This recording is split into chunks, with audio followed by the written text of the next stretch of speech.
Assalamualaikum warahmatullahi wabarakatuh. Halo, perkenalkan nama saya Farah Sabita Nabila Ramadhani dari 10 IPA 3. Sekarang saya akan menjelaskan tentang pembelajaran secara daring. Pendidikan merupakan salah satu bidang pembangunan bangsa dan negara yang harus diperhatikan.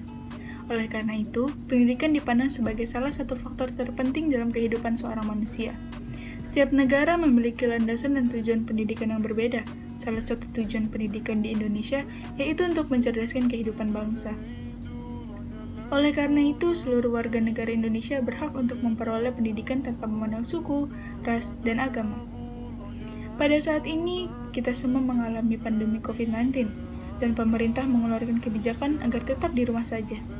Pada awal bulan April, PSBB atau pembatasan sosial berskala besar diberlakukan di Jakarta dan kemudian disusul dengan kota-kota lain agar menjaga masyarakatnya terhindar dari virus ini. Semenjak diberlakukan PSBB, sekolah daring atau online school diberlakukan bagi siswa-siswi yang berada di Indonesia. Seiring berkembangannya zaman, kemajuan yang terjadi dalam dunia teknologi komunikasi dan informasi memunculkan peluang maupun tantangan baru dalam dunia pendidikan. Peluang yang muncul lebih luas dan berkembangnya metode pembelajaran baru yang tidak lagi dibatasi oleh ruang dan waktu. Di saat pandemi COVID-19 ini, kegiatan belajar mengajar tatap muka belum dilakukan di seluruh sekolah Indonesia. Pemerintah menggunakan kemajuan teknologi dan informasi tersebut semaksimal mungkin agar siswa-siswi tetap bisa mengikuti kegiatan belajar mengajar. Sekolah daring ini dilakukan oleh berbagai tingkatan jenjang pendidikan sejak tingkat SD, SMP, SMA, hingga perguruan tinggi. Hal ini membuat para guru-guru harus melakukan usaha ekstra agar para siswanya mengikuti kegiatan belajar mengajar secara maksimal. Akibatnya, banyak tenaga pendidik yang gagap menghadapi perubahan drastis ini. Nadiem Makarim selaku Menteri Pendidikan dan Kebudayaan Republik Indonesia berpendapat bahwa kita harus jujur proses adaptasi ke online learning juga sangat sulit. Paling tidak masih ada pembelajaran terjadi daripada sama sekali tidak ada pembelajaran. Mengelola waktu belajar di masa pandemi COVID-19 ini memang gampang-gampang susah.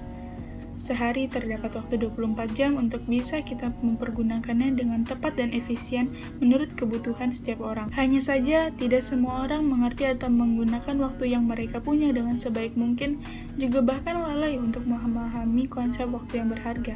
Sebagai hak siswa untuk mendapatkan pendidikan, kebanyakan dari mereka lebih memilih berdiam diri di rumah hanya untuk sekedar bermain gadget, sehingga banyak tugas dari sekolah yang tidak dapat diselesaikan. Hal ini merupakan penyebab belum terselesaikannya tugas-tugas yang diberikan oleh Bapak Ibu Guru pada saat pandemi COVID-19 yang mengharuskan belajar dari rumah. Kita harus lebih cermat lagi dalam memanajemen dan mengatur waktu agar tidak terbuang sia-sia. Tugas sekolah yang menumpuk dan tidak putus-putus harus dapat diselesaikan dengan baik agar kegiatan belajar dan mengajar tetap produktif dalam masa pandemi ini.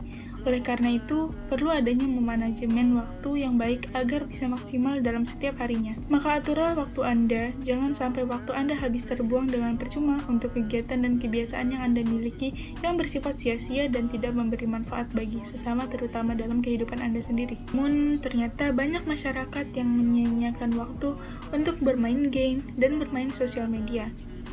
Fasilitas internet yang berkaitan dengan hal-hal lain akan membuat para siswa malas belajar maupun mengerjakan tugasnya. Maka dari itu, waktu mereka terbuang sia-sia. Bahkan ada siswa yang sengaja mengabaikan kegiatan belajar mengajar hanya untuk kepuasan dirinya sendiri. Adapun masyarakat yang tidak mempunyai gadget, ia harus ke warnet agar tetap mengikuti kegiatan belajar mengajar. Ada pula yang tidak sanggup membeli HP sehingga kegiatan belajar mengajarnya terhambat dan masih banyak lagi. Harus kita akui, masa pandemi COVID-19 bagi dunia pendidikan adalah hal tersulit karena ada saja masalah yang datang secara tiba-tiba seperti kendala jaringan, tidak bisa mengawasi langsung bagaimana proses pembelajarannya, dan masih banyak lagi. Semua memiliki sisi yang baik maupun buruk, tergantung pada orang yang menjalaninya. Mari berdoa agar pandemi COVID-19 ini cepat selesai, dan kita bisa menjalani kegiatan belajar mengajar di sekolah lagi. Sekian dari saya, apabila ada kesalahan kata mohon dimaafkan. Wassalamualaikum warahmatullahi wabarakatuh.